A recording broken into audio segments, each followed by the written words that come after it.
حضرت مولا علی شیر خدا کرم اللہ تعالی وجہ الکریم بیمار ہو گئے، علالت بہت زیادہ تھی اور اس کی وجہ سے نکاہت ہو گئی، کمزوری ہو گئی۔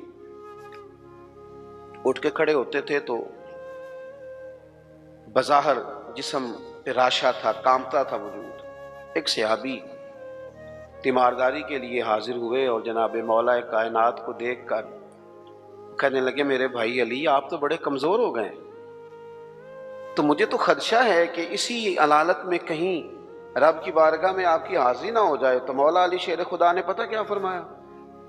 فرمانے لگے تو فکر نہ کر، مجھے کچھ بھی نہیں ہوگا، تو بے فکر ہو کے جا۔ کمزوری پوری ہے، لیکن نا ایک بندے کو ڈاکٹر نے کہا ہے رپورٹیں دیکھ کے کہ آپ کی رپورٹیں بتاتی ہیں کہ دن ذرا کم ہی ہیں، لگتا ہے رپورٹس کہتی ہیں۔ تو کچھ ایسے ہوتے ہیں جن کو دن بتایا تھے تو وہ گھنٹے بھی نہیں نکالتے، وہ گئے۔ اور کچھ کہتے ہیں ڈاکٹر تو ٹھیک ہی کہتا ہوگا پر اپنے علم کے مطابق ہی کہتا ہے نا، ہوگا تو وہ جو میرا رب چاہے گا۔ یہ لوگ مضبوط ہوتے ہیں، ان کے اندر کچھ ایسی چیزیں ہوتی ہیں جس سے مضبوطی پیدا ہوتی۔ حضرت مولا علی شیر خدا کرم اللہ تعالی وجہ الکریم فرمانے لگے تو بے فکر ہو کے جا، مجھے کچھ بھی نہیں ہوگا۔ اس نے کہا جی آپ بڑے شدید کمزور ہیں، نکاہت ہے، حالت آپ کی بتا رہی ہے۔ تو حضرت علی فرمانے لگے مجھے کچھ بھی نہیں ہوگا۔ کہنے لگا جی کوئی اس کی وجہ؟ فرمانے لگے وجہ ہے نا، اللہ کے محبوب علیہ الصلوۃ والسلام نے فرمایا کہ علی تو اس وقت دنیا سے جائے گا جب تیری داڑھی خون سے رنگین ہوگی، تیرے اوپر خنجر سے، نیزے سے، تلوار سے وار کیا جائے گا۔ میں بیماری سے نہیں جاؤں گا، میں تو میدان کے اندر مجھ پر حملہ کیا جائے گا۔ یہ بیماریاں جتنی مرضی بھی آ جائے میرا بگاڑ کچھ نہیں سکتی، کیونکہ ساڈے نبی دی زبان ساڈے واسطے قرآن، حضور نے فرما دیا ہے، لہذا میرا کچھ بھی بیماری بگاڑ سکتی۔ ہم نہ کمزور ہیں، اور یہاں سے کمزور ہیں، یہاں سے مالی طور پر جو لوگ کمزور ہوتے تھے وہ بھی گزارا کر جاتے تھے، جو لوگ جسمانی طور پر کمزور ہوتے تھے وہ بھی کچھ سوسائٹی میں وقت گزار لیتے تھے۔ ہم ذرا ذہنی طور پر کمزور ہیں، کچی باتیں کرتے ہیں۔ جوانوں سے پوچھے نا کیا کرنا ہے، عمر کتنی ہے؟ کہتا میری عمر ہے 26 سال۔ کرنا کیا ہے؟ کہتا سوچ رہا ہوں۔ او بھائی محمد بن قاسم تو 17 سال کی عمر میں سندھ فتح کر گئے۔ چھوٹی چھوٹی عمروں میں معوذ اور معاذ رضی اللہ تعالیٰ عنہما نے ابو جہل کو قتل کر دیا۔ وہ لوگ تو انقلاب برپا کر گئے اور آپ اتنی عمر ابھی سوچ رہے ہیں کام کس دن کرنا ہے، پروگرام کس دن طے کرنے، آگے کس دن بڑھنا ہے۔ پوری 40 سال عمر نہیں ہوئی حضرت سیدنا معاذ ابن جبل کی، حضور کو راضی بھی کر گئے، ایک علاقے کی گورنری بھی دیکھ گئے، رب کی بارگاہ میں پیش ہو گئے۔ حضرت عمر بن عبدالعزیز کا ذکر میرے دوستوں ممبروں پر ہوتا ہے، وہ صوفیوں کے لیے بھی راہ عمل ہیں، علماء کے لیے بھی ہیں، بادشاہوں کے لیے بھی ہیں۔ عمر کتنی پائی؟ 39 سال، پوری 40 نہیں، 39 سال۔ ہماری تو وہ کچی پکی باتیں، کوئی عزم نہیں، کوئی پروگرام نہیں ہے۔ وہی تیرے زمانے کا امام برحق جو تجھے حاضر و موجود سے بیزار کرے اور موت کی شکل میں دکھلا کے تجھے جلوہ یار زندگی تیرے لیے اور بھی دشوار کرے۔ اللہ کا بندہ تو وہ ہے کہ تیرا جینا مشکل کر دے، تجھے کام پہ لگا دے، تو نکلے تو صبح و شام پلٹنا جھپٹنا، جھپٹ کر پلٹنا، لہو گرم رکھنے کا ہے ایک بہانہ۔ لیکن جن لوگوں نے ساری زندگی طے ہی نہیں کیا کہ اصل میں ہم ہیں کیا، ہم نے جانا کدھر ہے، کرنا کیا ہے، کوئی مقصد حیات تو ہو۔ تو اللہ کے بندے کامل یقین والے، نبی پاک صلی اللہ تعالی علیہ وآلہ وسلم نے نا اپنی امت کو یقین کی دولت عطا کی ہے۔ کس طرح عطا کی ہے؟ بالکل سامنے آ گئے تھے کفار مکہ، غار ثور کے بالکل سامنے۔ جن لوگوں نے، اب تو ماشاءاللہ ڈھیر سارے لوگوں نے غار ثور کی زیارت کر لی ہے نا جی، ماشاءاللہ ایسے ایسے تو کریں، تھوڑا تھوڑا کی ہے نا، جنہوں نے زیارت وہ کریں، کی ہے نا جی ماشاءاللہ۔ اور جو کار آتا ہے وہ آ کے پھر اللہ خیر کرے اپنی شان بھی بڑی سناتا ہے کہ میں جی ماشاءاللہ چلا گیا تھا۔ وہ بھائی آپ گئے تھے، رستہ بنا ہوا ہے، رستے میں 2-3 جگہ بیٹھنے کا بندوبست ہے، چائے پانی ملتا ہے، پوچھو صدیق کی بیٹی سے، حضرت اسماء سے جو رات کے اندھیرے میں جاتی تھی کھانا دینے، اور بیٹی ہو کے رات کو جاتی تھی۔ کون کون اندازہ کرے گا جناب ابو بکر صدیق کی وفاؤں کا؟ کہاں سے کائنات مثال ڈھونڈ کے لائے گی؟ پباں پار قدم نہیں جے لاؤندا تے سور پہاڑ تے چڑھیا جاندا تے او پہ جاندا جے یار نبی دا، او پہ جاندا جے یار نبی دا تے اے اصلی دلدار نبی دا۔ میرے عزیز، غار سور کے بالکل باہر نا ایسے دروازے پر ایک چھوٹا سا سوراخ ہے، دائیں طرف دیکھیں، وہاں سے نا پیر نظر آ رہے ہیں، کافر آ گئے۔ حضرت صدیق نے کہا حضور وہ تو آ گئے۔ یہاں پتہ چلتا ہے بندے کا توکل کس طرح کا ہے، یقین کہ حضور یہ کھڑے پہنچ گئے، آ گئے، نہیں بالکل بندے پر سوار ہو جائے کہ ٹینشن پوری طرح غالب ہو جائے، لیکن بندہ مومن کہے میں مومن ہوں، میرا رب پر بھروسہ مضبوط ہے، یا رسول اللہ وہ تو آ گئے۔ تو حضور نے کیا فرمایا؟ قرآن مجید سورہ توبہ، کہا لا تحزن، ابو بکر غم نہ کر۔ غم، اللہ کرے جوانوں آپ کو سمجھ آئے میں کیا کہہ رہا ہوں، نہ تو اندر کوئی بارود پڑا ہے، نہ اندر کوئی اسلحہ ساتھ ہے، بندے دو، اور باہر وہ کتنے سارے، اور دروازے پر آ گئے، این بالکل دروازے پر۔ حضور کیا فرماتے ہیں؟ لا تحزن، غم نہ کر۔ کیوں نہ غم کر؟ کیا کس بنیاد پر نہ کر؟ تو وہ بنیاد سنیں اور اس کو سمجھیں۔ ہم مسلمان ہیں، ہماری تھوڑی سی انفرادی سوچ ہونی چاہیے دوسروں سے، ہم لاوارث نہیں ہیں، ہم رب رسول والے ہیں، ہماری باتیں کچی پکی نہیں ہونی چاہیے، انہیں پختگی ہونی چاہیے، ان کے اندر کمال۔ حضرت باجدید بستامی رحمۃ اللہ علیہ ایک مسجد میں اعتکاف میں بیٹھے تھے، وہ دور جا کے آپ اعتکاف بیٹھتے تھے، کہتے تھے یہاں نہ بستان میں لوگ ہاتھ بڑے چومتے ہیں، لوگ دیکھ رہے ہوتے ہیں کہ فلانے کی بڑی شان ہے، لیکن اگر بندہ صوفی ہو نا، درویش ہو، تو وہ ڈر رہا ہوتا ہے، کہتے یار اتنے لوگ میرے پیچھے پھرتے ہیں، رب کی بارگاہ میں جواب بھی دینا ہے۔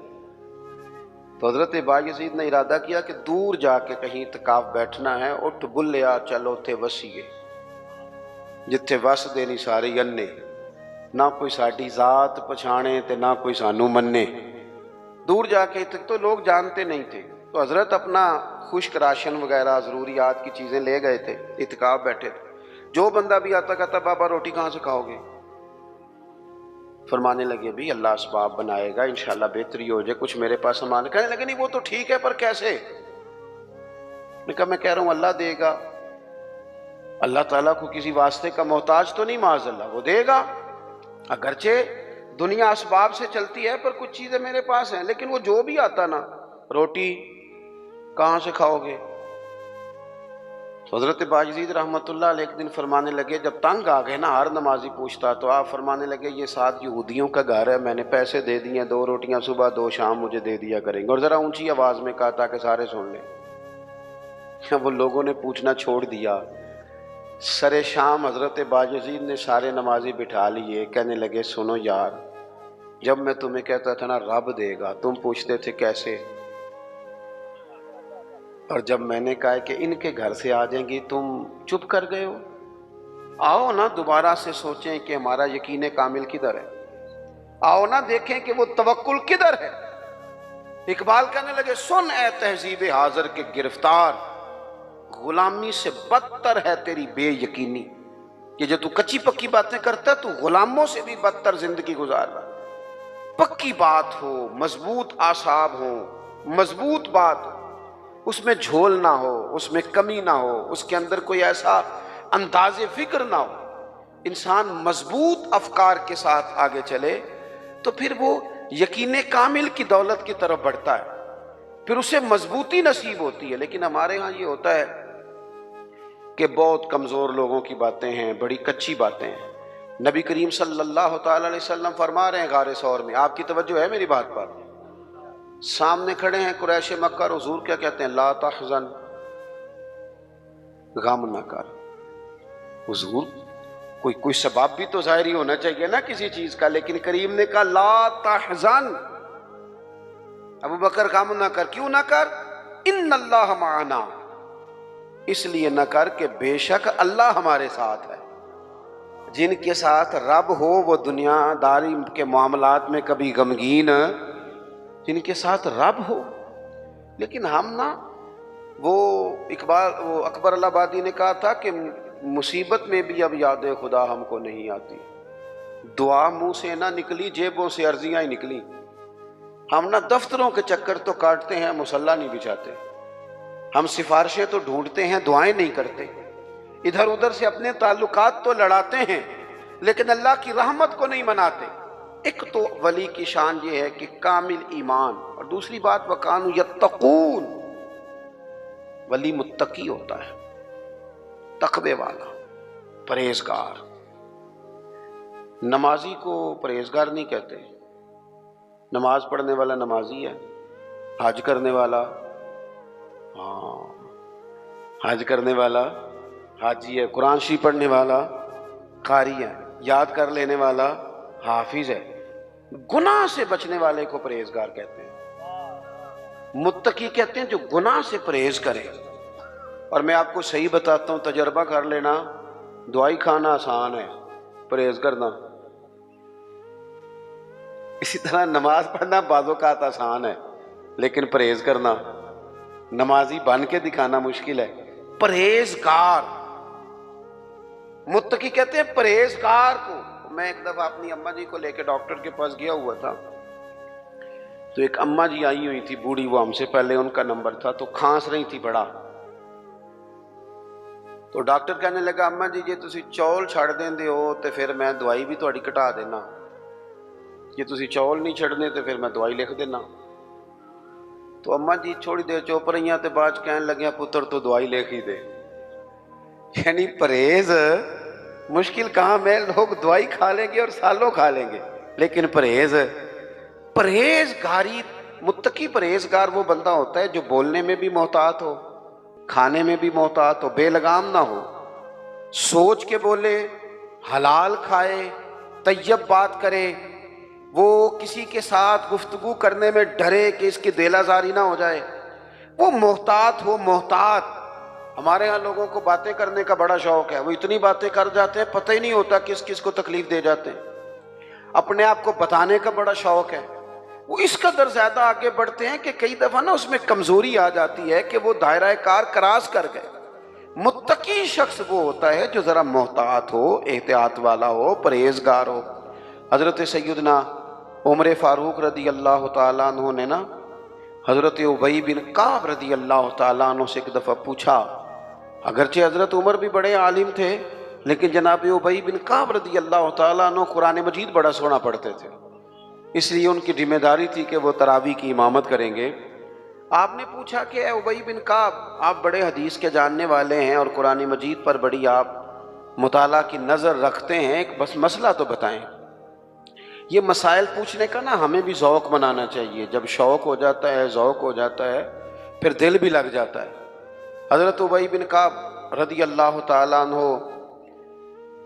سے حضرت عمر نے سوال پوچھا. کہا جناب بتائیے، یہ بار بار کئی بار اللہ تعالیٰ نے قرآن مجید میں تقوی کی بات کی ہے، بار بار کہا ہے پرہیزگاری اختیار کرو تاکہ تم پرہیزگار بن جاؤ.